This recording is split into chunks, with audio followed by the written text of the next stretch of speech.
So, a week ago, I walked you guys through an experience that I had with World of Warcraft that blinded me to what I truly loved about the game and what I truly wanted to get out of the game. And while there's definitely plenty that can be taken away from that story and what I went through, I felt like I still left some questions unanswered and unexplored.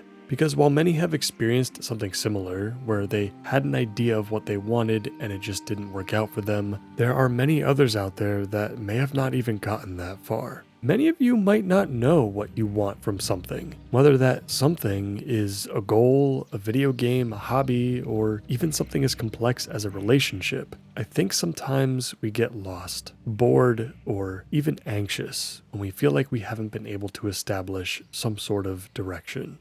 And so, what I really want to talk about today is how do we get the most out of the things we enjoy doing? So, if you're currently working on trying to set yourself up with a new goal or just looking for something different, let me see if I can help. So, getting right into it, easily the biggest thing that has helped me figure out what I wanted to get out of something was focusing on my strengths rather than my weaknesses. And that is not to say that putting some of your attention into your weaknesses is a waste of time, because that's not true. But I think investing into what you're already good at just as easily opens up new opportunities and new experiences that you didn't even know existed. And to those of you who may not know what your strengths are, I've totally been there, and I know exactly what you're going through. It's a really hard thing to figure out for many of us, because I feel like we as humans are drawn to the negativity first. In this case, noticing our weaknesses to start. And this can blind us to our own strengths entirely, which is obviously not what we want. But the biggest thing that I think has helped me identify my strengths is simply realizing that I don't need to be a professional or to be better than someone else in order to be considered good at something. Don't compare yourself to others around you. Just because your friend or your sibling or whatever is perceivably better than you at something doesn't mean that you can't consider that thing to be your strength. You know, it's the, well, if this is their strength, clearly it can't be mine kind of mindset. So, taking a really simple example from my personal experiences, one of my strengths is writing. Now, I'm probably going to dedicate an entire video at some point to talking about my journey with writing specifically, but the quick example I want to bring up today involves the mechanics of writing itself.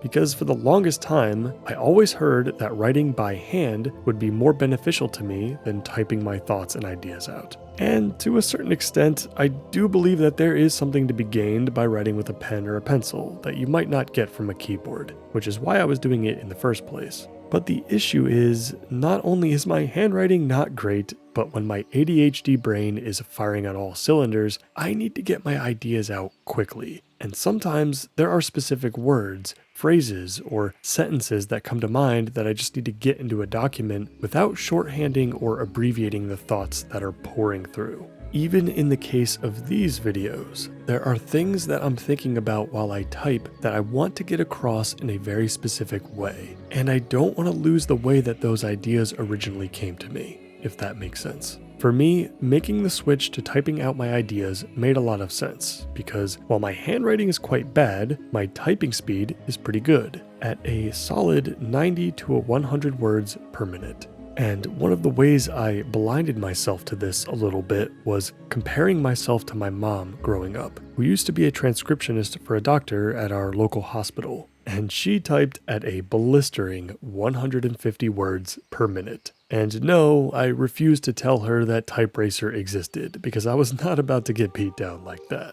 But overall, this switch to typing was a really big deal for me in identifying what I wanted not only out of content creation, but what I wanted to get out of connecting with myself, because it made writing more fun for me, where it wasn't as much before. So the overall takeaway here is to try exploring your strengths and see what happens. And if you're able to identify a few, try applying them to whatever it is that you're currently working on and see if that sparks some new ideas. Moving on, the second thing that has really worked for me goes hand in hand with the story from last week's video, and that is slowing down. The basic gist of that story was that I spent the majority of my World of Warcraft journey trying desperately to find the one class that I connected with the most, in the hopes that I could stick with that character and that character alone. forever. And during the process of speed leveling character after character, I eventually came to realize that slowing it down and enjoying the leveling journey is actually what I really wanted out of the game this whole time. There's a lot more context to that video, so if you're interested in the full story, you should definitely go check that one out after this one. But to further expand upon the idea of slowing down, taking a step back and intentionally trying to enjoy the finer details can not only do wonders for you mentally, but it may even allow you to appreciate the pace you normally go at in, a video game, for example. And I'm not saying you have to go through this exercise every day, or even for an extended block of time, but I'm talking about literally trying for just an hour, just to see how it feels. Because honestly, that's sometimes all it takes to feel refreshed and ready to get back into whatever it is you were doing. Taking this approach has been a very meditative experience for me in many different games. And in a way, it's kind of like taking a break without actually moving away from the game you're playing or the activity that you're interacting with. Going back to World of Warcraft again, if you're a big Mythic Plus player in retail, you can try Classic for a bit. Or if you really don't like Classic, you can try leveling an alt that you eventually want to play. Or just find another way to simply play the game on your own for a while, without going a million miles an hour in the group content you normally consume. Because honestly, stepping away from people in general, even if the experiences you're having with those people are positive, I still think we all need a break once in a while. It just feels like sometimes we're moving so fast that we don't even know what we're passing by. And you could potentially be missing out on a lot of stuff that would have brought you joy or fulfillment or even just plain fun. And while my story from last week went over how I got my new mindset, my next recommendation for you is what evolved it. And that is challenging yourself in ways you haven't before. There are a million different ways you can go about this. On the retail side of WoW, you can simply try harder difficulties in Raiding or Mythic Plus. But I think the classic WoW players here all know where I really want to go with this one. And that is, of course, Hardcore. Ever since Hardcore became a mainstay for World of Warcraft, even before we had official servers and it was just the add-on, I have been enthralled by the idea of putting limitations on myself to generate a new experience. And it makes a lot of sense for me. It's just a natural evolution from the moment I first realized that the leveling journey was my favorite thing about the game. And I'm not just talking about the simple but exciting death equals delete baseline that we've come to know from the official servers, but rather all the unbelievably entertaining and captivating and creative additions that you can add to your playthrough yourself at any moment. And I don't care what game you're playing or what hobby you're into. Make up your own rules for a change, no matter how ridiculous your ideas may seem.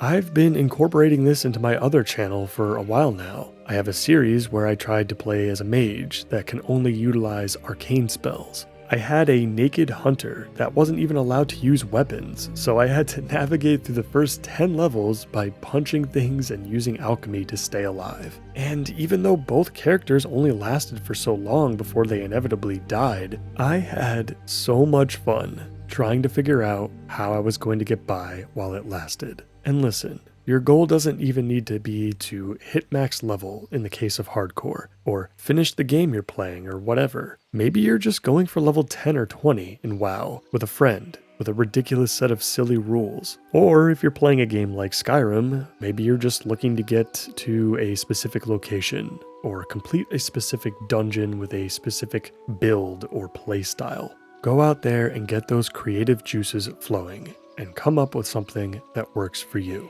And finally, I want to go over one last quick thing that kind of brings all of this stuff together, and that is to simply try something different within your niche, hobby, or game. Your strategy here can be as trivial or as ambitious as you want it to be. If you're a reader, try becoming a writer. Your goals can be as simple and as small as writing a script or creating your own blog. Or you can try to become a full-blown author and write novels and short stories. If you're a gamer, you can simply try out a different class, or a different game mode, or just a different way to play your game. Or if you're looking to get really creative, try becoming a YouTuber or a streamer. Personally, this has not only enhanced my overall gaming experience, but also my abilities as a content creator as well, where you have a video like this that is more carefully crafted, more well thought out as I take advantage of my strength in writing. My playthrough channel, on the other hand, is the complete opposite. It has none of that.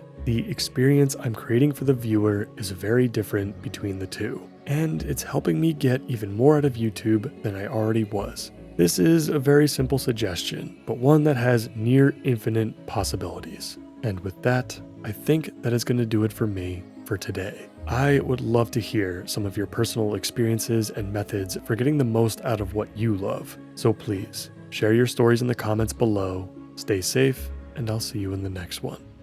Take care.